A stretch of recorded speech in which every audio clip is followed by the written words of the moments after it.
Assalamualaikum warahmatullahi wabarakatuh. Alhamdulillahilladzi man tawakkala ilaihi bisidqi niyatihi kafah wa man tawassala ilaihi bitibai syariatihi qarrabahu wa adnah wa bi khalisi atiyatihi ajabahu wa labbah.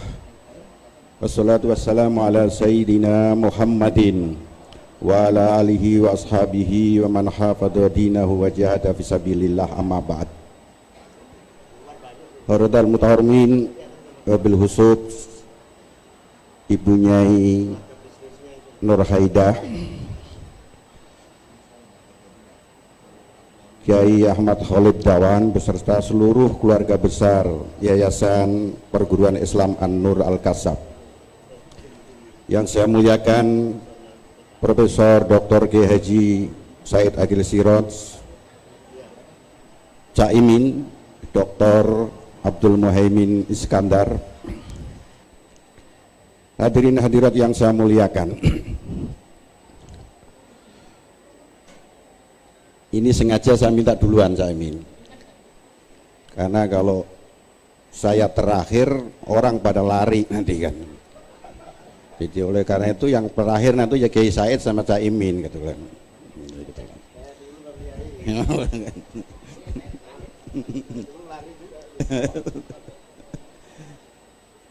Mungkin setelah saya Caimin ya, sepakat ya, nah gitu kan. Ya, kalau enggak jadi korban nanti Caimin sama saya kan gitu.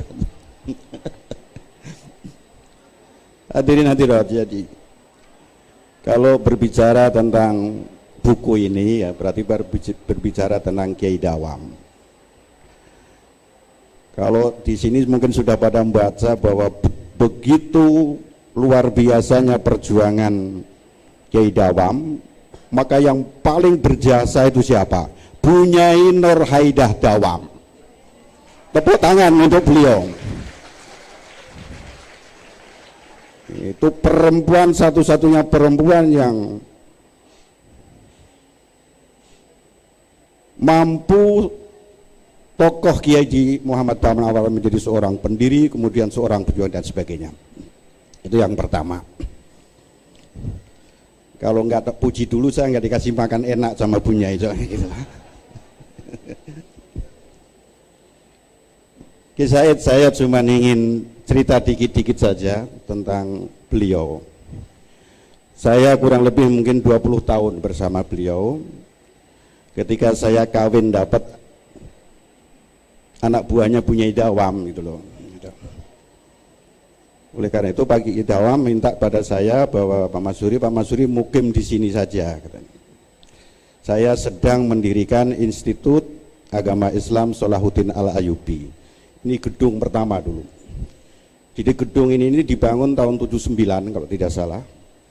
Dan tingkat dulu masih belum banyak gedung bertingkat. Salah satu beliau PD mendirikan institut karena punya gedung bertingkat ini pada saat itu. Ini udah 40 tahun gedung ini. 79 mungkin ya, 79, 78, 79. Saya datang ke sini 82, 83. Kalau saya periodisasikan itu, ternyata Kiai Dawam ini seorang kiai yang memang yang alim ya, yang alamah. Di samping beliau adalah seorang yang punya komitmen besar terhadap dunia pondok pesantren, tapi juga punya komitmen besar terhadap dunia politik. Dan kalau kita urut, awalnya di mana NU masih partai politik tahun 70-an, masih NU partai politik pemilu 71, Kiai Dawam aktif di situ. Begitu hitoh, beliau selesai menjadi anggota DPR 87, terus kemudian istirahat, tidak dalam politik praktis. Ketika itu saya dikader betul memang oleh beliau. Sudah saya, karena beliau sangat kecewa pada saat itu kejadian ketika Partai Persatuan Pembangunan waktu itu tidak dibolehkan dipimpin oleh NU. Yang terakhir waktu itu adalah 82, di mana caleg-caleg potensial dari unsur Nahdlatul Ulama seperti Pak Ud, Kiai Haji Yusuf Hasim, Pak Zamroni, Khalid Mawardi, Mahbub Junaidi dan lain-lain dibuang pada nomor-nomor yang jauh. Kiai Dawam termasuk yang marah waktu itu. Sehingga kemudian tahun 87 sudah nggak mau beliau. Nah ini politik. Jadi awalnya politik, kemudian begitu hitoh tahun 84, ya, beliau tetap berkecimpung dunia pendidikan, dan saya mulai dikader dari situ. Tahun 84 saya dijadikan sekretaris cabang Nahdlatul Ulama. Ini unik ya Said. Jadi memang dulu itu NU masih anunya. Jadi Ki Dawam dengan MWC itu begitu dekat, sehingga ketika mau konferensi hampir orang-orang MWC itu terserah Pak Kiai nanti. Jadi alul hali tunggal waktu itu secara alamiah itu. Ketika itu yang tahun 85 ini di sini konferensinya di sebelah yang sekarang untuk MI ya, MI apa TK itu ya di situ. Tahun 85 setelah hitoh Gus Dur rawuh tahun 85, kemudian secara aklamasi memilih Ki Dawam masih sudah beberapa periode itu waktu itu yang keduanya apa ketiga itu 85 itu ketua tanfidahnya Ki Haji Aminuddin Muhtar, kakak Ki Haji Aminullah Muhtar. Ki Aminullah yang di politik, Ki Aminuddin yang ngurusin pesantren, itu kakak beradik yang Bekasi Utara. Beliau ketua tanfidiyahnya. Terus kemudian Pak Haji Ahmad Damanhuri sebagai ketua NU yang pertama dulu, Kranji ya bin Kiai Tambeh, mertuanya Mas Aziz. Mas Aziz. Kemudian ketika Kiai Aminuddin kemudian yang kalau dulu itu formatur bukan dipilih langsung gitu, kemudian Kiai Dawam saya diminta Pak Masuri nanti tak saya jadiin sekretaris cabang. Lah Pak saya masih baru Pak, sekarang saya 83 dan saya 83. Terus akhirnya ya monggo lah. Kita memang sami'na wa ta'na aja. Terus jadi apa namanya sekretaris cabang. Tahun 84 itu di Bekasi, apalagi Bekasi. Jadi Jawa Barat itu termasuk daerah Nahdlatul Ulama yang jadi kuning pada saat Orde Baru. Oleh karena itu warga NU banyak yang tidak berani ngaku kalau dia warga NU, masih tahun 80-an itu Mas. Padahal sudah hitoh 84 itu. Sehingga satu saat Kiai Dawam perintahkan saya, Pak Masuri, tolong konsolidasi pertama MWC kecamatan yang bagian utara, perbatasan Cilincing, namanya Tarumajaya, kecamatan Tarumajaya. Terus kemudian saya ingat betul naik motor bebek merah itu kan, jadi ke sana. Dulu ada pengurus MWC, nggak mau ditamuin, nggak mau. Nanti siapa yang akan datang? Nanti yang akan datang Pak Haji Damanhuri sama Kiai Aminuddin Muhtar, sama saya bertiga. Bapak kapan bisanya? Jangan katanya. Saya lapor ke Pak Kiai Dawam. Dulu nggak tahu itu sekretaris cabang, tapi kok kolokan banget sedikit-dikit. Lapor ke Rois, karena memang bensinnya dikasih beliau langsung waktu itu. Jadi kalau mau jalan tuh saya dikasih uang itu, Kiai Dawam tuh kalau ngasih uang pada Yunira atau santrinya tuh dilempit kecil itu loh. Ini Pak Masuri untuk beli bensin motornya katanya. Pokoknya saya nggak mau tahu, pokoknya Tarumajaya harus terbentuk. Dulu masih belum ada kota. Belum ada kota Bekasi, masih kabupaten. Ini adalah terdiri dari yang sekarang kota sama kabupaten. Saya datang ke sana, akhirnya sepakat, boleh Pak Masuri kita ketemu, tapi di sawah. Di sawah sana itu kan ada bangunan yang untuk makan petani itu Pak. Akhirnya kita bertiga ketemu di sawah itu, konsolidasi Nahdlatul Ulama. Kenapa dia nggak berani? Rumahnya itu, siapa namanya Pak Murtaki apa siapa waktu itu. Rumahnya itu depannya persis itu rumahnya lurah. Jadi kalau ada orang Bekasi datang itu ketahuan ada tokoh NU datang ke situ, mesti diomelin sama lurahnya, diamuk sama rumahnya, dikira tadi NU itu. Karena NU waktu itu ya pengertiannya P3 waktu itu. Akhirnya di sawah, ketemu di sawah, udah akhirnya sepakat. Intinya waktu itu oke, dia bantu menyusun pengurus MWC dengan catatan saya jangan dicantum-cantumin, saya tetap NU tapi saya jangan dicantumin. Karena saya setiap hari dengan lurah, rumah saya persis depan Pak Lurah itu. Ya udah, itu salah satunya. Jadi Kabupaten Bekasi dulu belum ada kota. Hanya 2 MWC yang masih berani bahwa kami adalah tokoh NU di MWC, yaitu MWC Sukatani. Saya ingat betul Ustadz Helmi ya, sama MWC Kecamatan Pondok Gede Ustadz Abu Bakar waktu itu. Hanya itu udah dua. Waktu itu MWC-nya kecamatannya aja 18, yang 16 itu sudah nggak berani. Kiai Dawam tuh hampir setiap minggu ngecek terus. Sudah berapa, luar biasa. Begitu Kiai Khalid. Jadi kalau Kiai Khalid tidak bisa melangkain Kiai Dawam ya. Ini yang satu. Begitu anunya dengan NU. Jadi dulu nggak ada, tahun 80-an sampai 90-nya ada komprehensi, kemudian ada tim sukses, nggak ada itu dulu. Ya. Ada tim sukses, bahkan terus kemudian ada money politik, nggak ada itu dulu. Menyerahkan apa, ada kiai aja waktu dulu. Belum cerdas mungkin ya. Belum reformasi. Reformasi itu kalau kata Kiai Said kan setelah reformasi yang paling menonjol apa? Proposal kan kata beliau kan gitu kan. Proposal itu udah menyangkut mulai proposal kegiatan sampai proposal konferensi kan gitu kan. Sedikitkan lagi ada proposal calonnya. Lagi Pak Said. Jadi calonnya juga bikin proposal, cari sponsor.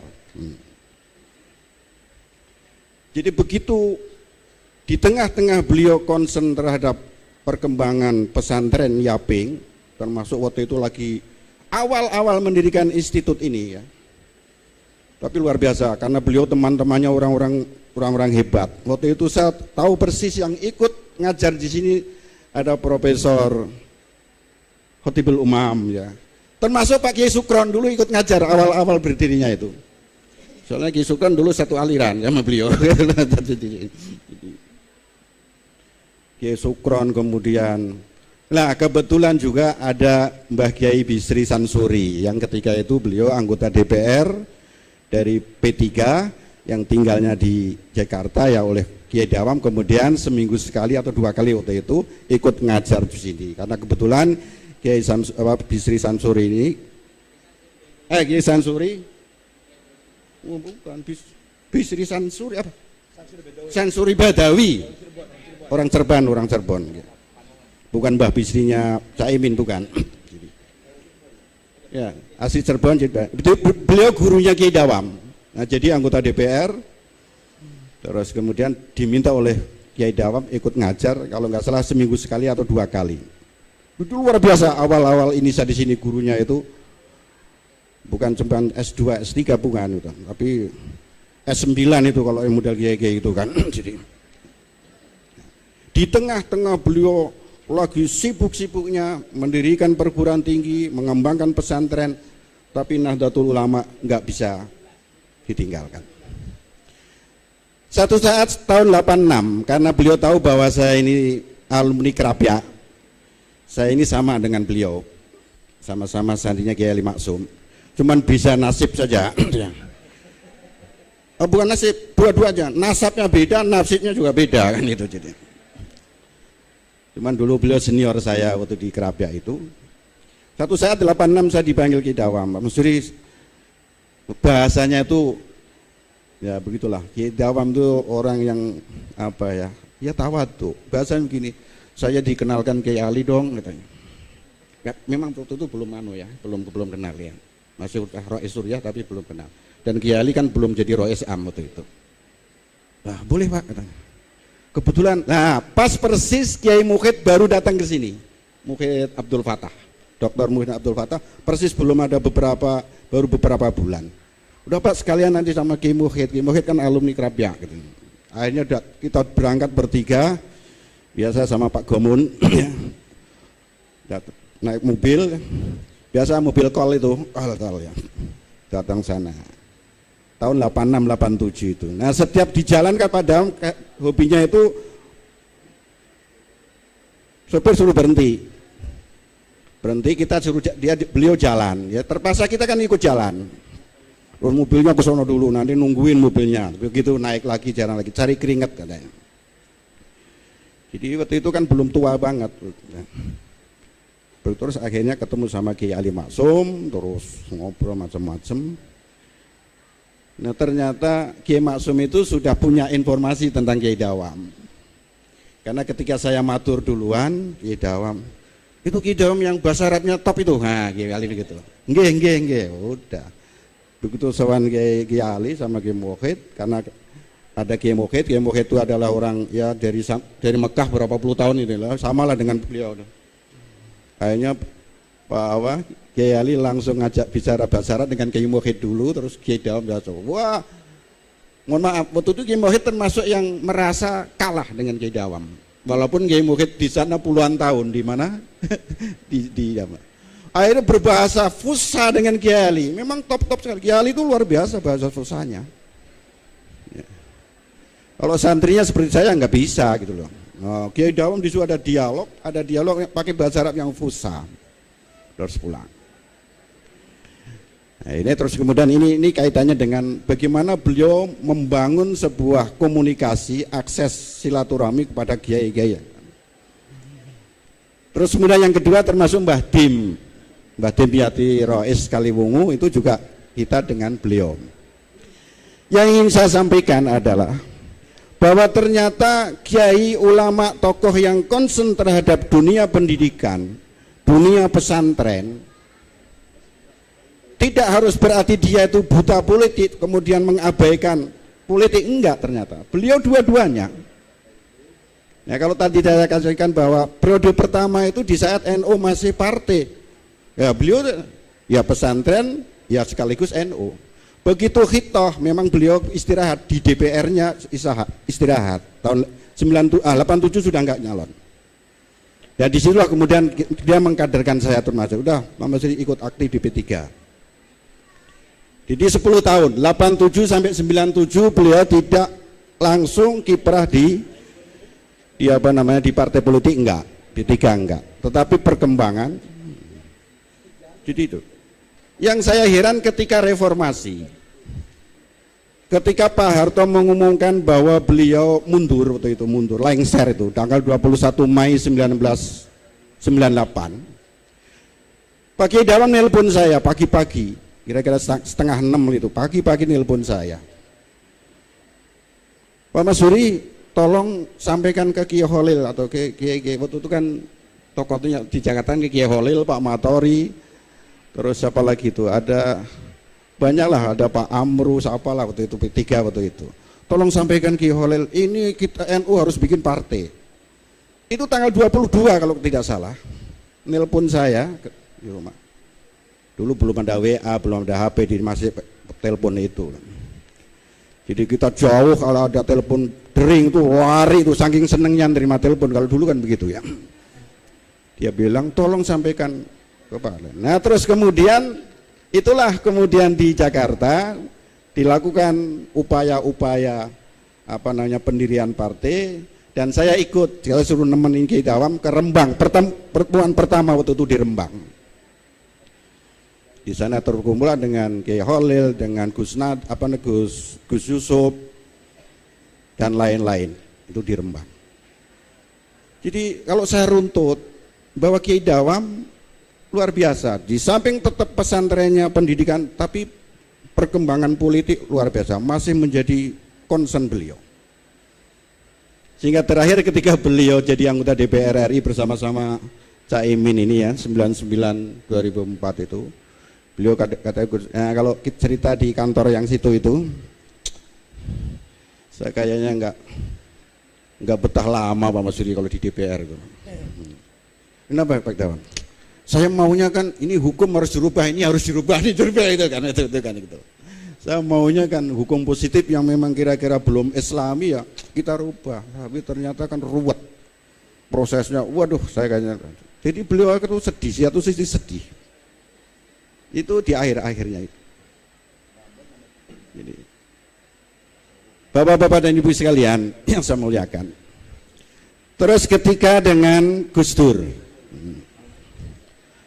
Jadi tahun 88 menjelang Muktamar Krapyak, Kiai Dawam waktu itu sudah kenal baik dengan Kiai Ali. Menjelang Muktamar Krapyak tahun 89, di mana lokasi muktamarnya di Krapyak. Gus Dur, saya dulu sering ketika saya masih sekretaris Sabang itu, saya sering di 164 itu sering diajak ngobrol, terutama sering dimintain kabarnya Pak Dawam. Satu saat bilang saya begini, Mas Suri, tolong sampean mulai menginventarisir kiai-kiai di Bekasi untuk gantinya Pak Dawam. Kenapa Gus? Enggak, saya itu butuh Kiai Dawam itu masuk di jajaran PBNU. Padahal waktu itu saya tahu Kiai Dawam dengan itu lagi banyak perbedaan pandangan tuh banyak. Dan itu biasalah, yang gitu-gitu biasa. Dulu saya urusan kalau pas lagi tegang ya apa, itu urusannya orang-orang atas lah. Saya emang nggak ikut-ikut ya gitu. Gus Dur bilang gitu, tolong saya butuh Kiai Dawam. Saya kan seperti nggak percaya gitu. Wong ini sering berbeda pandangan sama dengan Kiai Said ini. Beliau juga sering beda pandangan. Tapi anehnya putri beliau taruh di sini. Nah itu indahnya NU kan begitu itu. Jadi orang ngomong itu Kiai Said itu musuhnya Kiai Dawam itu gini, itu terhapus. Musuh gimana? Wong dia jadi wali murid. Putrinya di sini. Ini khas NU ini nih. Khas mu'assarah NU ini khas sekali.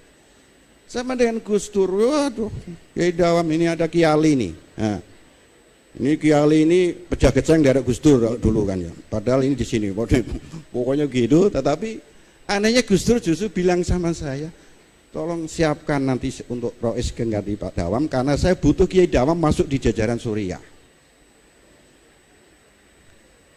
Terus akhir tapi belum kecapean, Gus Dur ingin 89 beliau masuk di jajaran Suriah. Yang penting Suriah waktu itu, nanti di mana lah, di Akwan apa di Wakil Khatib betul. Tapi enggak berjalan. Kenapa? Ya memang masih ada konslet. Karena Kiai Sukon Makmun masih inten ke sini itu. Masih intens segini sehingga Kiai Dawam ya, karena Kiai Sukronio sudah lebih senior ya enggak bisa mengelak. Lah itu kan Gus Dur kan tahu itu. Akhirnya 89 belum masuk. Saya dibilangin sama Gus Dur, Mas Suri, burung, nanti lah mungkin yang 5 tahun ke depan. Tapi selalu saya ingat betul ketika, nah ini mau, ya Cipasong, nah, ini aja cerita yang proses begitu. Tapi waktu itu ada apa, Gus Fahmi, Ja'far Saifuddin, Fahmi Ja'far, Fahmi, saya Gus Dur, Pak Fahmi. Nah ini Mas Suri kamu tak harap-harap.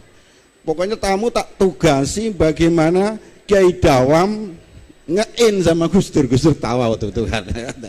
Ini tugas kamu. Oh iya, aku kan sekretaris Sabang, terus santrinya Kiai Ali, nanti bisa itu kalau model Krapyak mah.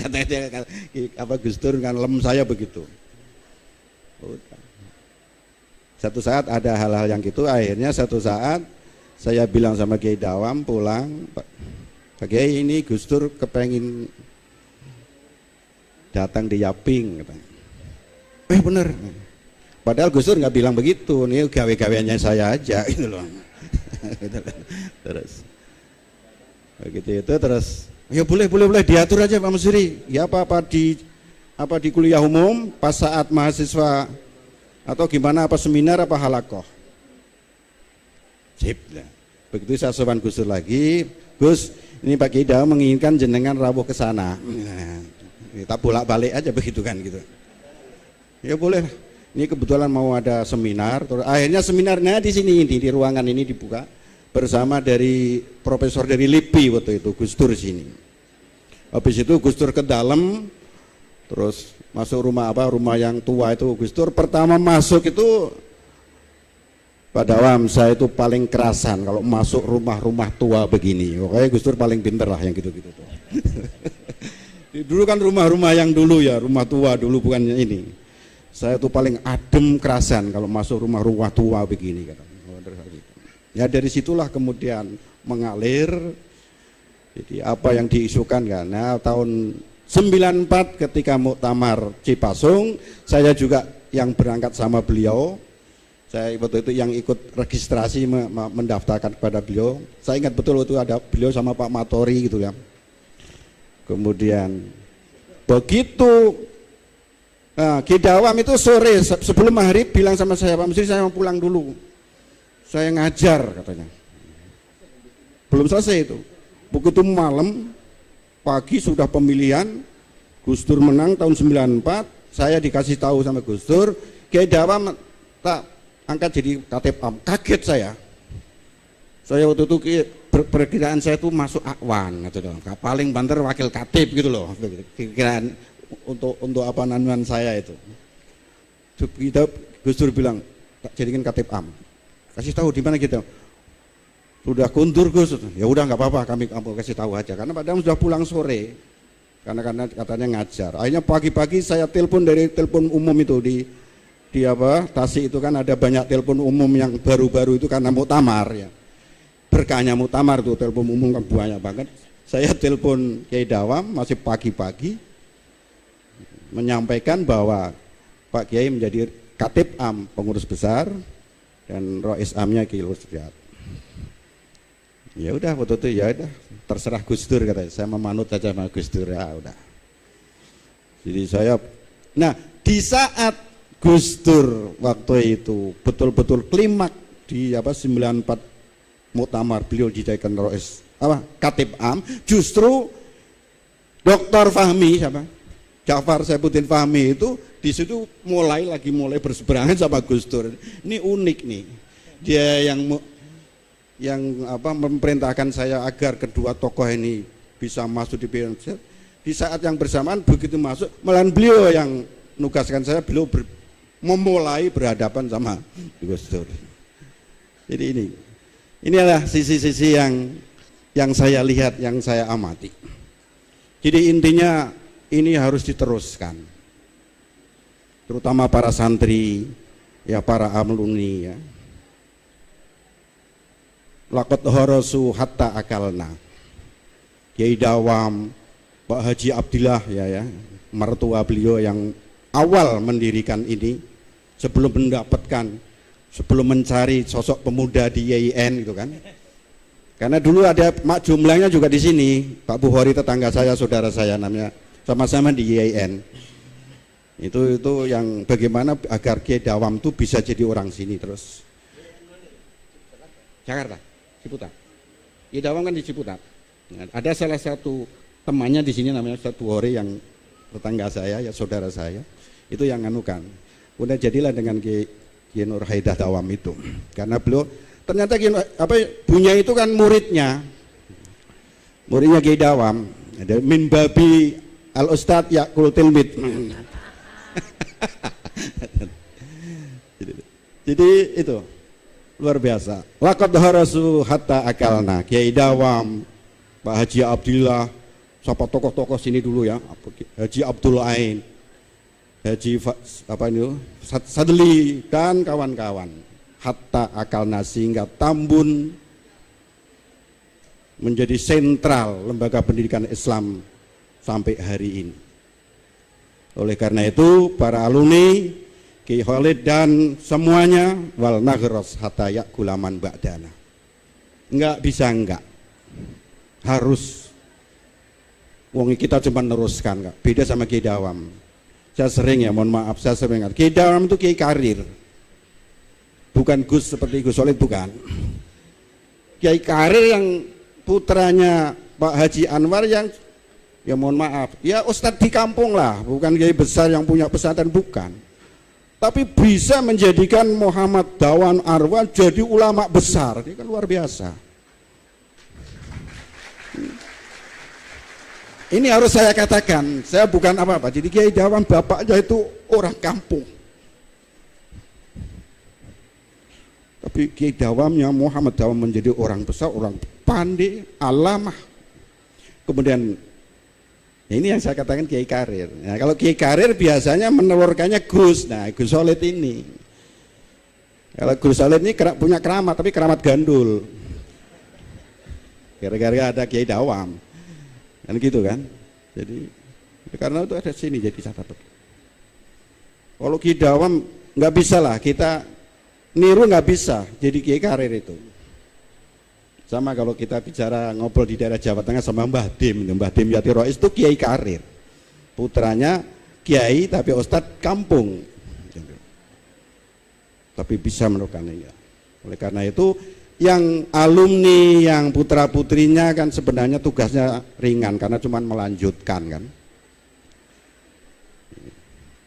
Dulu waktu di Kerapia ada mahfudot itu, sirarul alamina dawu humulin idza fahartahum dzakarul jududa wa khairun nasi du sarafin qadimin aqama li nafsihi sarafan jadida. Jadi kata kiai-kiai kita dulu di pondok itu, sejelek-jelek generasi, sejelek-jelek santri, anak kiai, gus-gus yang pemalas, jauh humulin, ngajinya males itu kan, kuliah males, cuma peteta-petete gara-gara anak kiai aja itu. Jauh. Idza fahartahum dzakarul judud. Ketika ada orang lain yang pinter, ketika ada generasi lain yang pinter, bisa menyaingi mereka, pinternya cuma apa? Dzakarul judud. Dia cuma ngomong, oh bapak saya kan kiai, mbah saya kan kiai dawam, guru saya kan profesor doktor Kiai Haji Said Sirot. Wah itu dzakarul judud, tapi malas. Wa khairun nasi du sarafin qadimin. Sebaik-baik generasi, sebaik-baik santri, sebaik-baik generasi adalah du sarafin qadimin.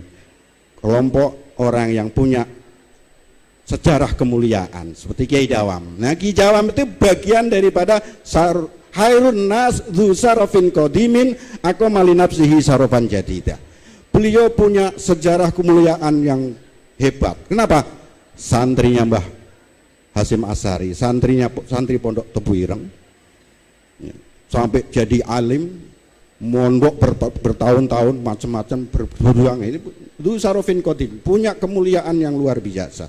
Tapi tidak cukup begitu, aqama li nafsihi sarofan jadida. Beliau dengan kemandiriannya, dengan tekadnya, walaupun bukan gus, walaupun bukan putra kiai besar, aqama li nafsihi sarofan jadida. Beliau mampu membangun kemuliaan baru, salah satunya ini An-Nur Al-Kasab, Inisa, dan lembaga-lembaga pendidikan yang dirintis oleh beliau baik di Lampung maupun di tempat-tempat lain. Ada 9 kalau nggak salah sekarang sudah 9 cabang.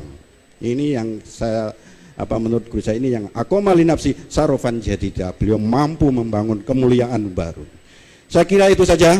Wassalamualaikum warahmatullahi wabarakatuh. Alhamdulillah.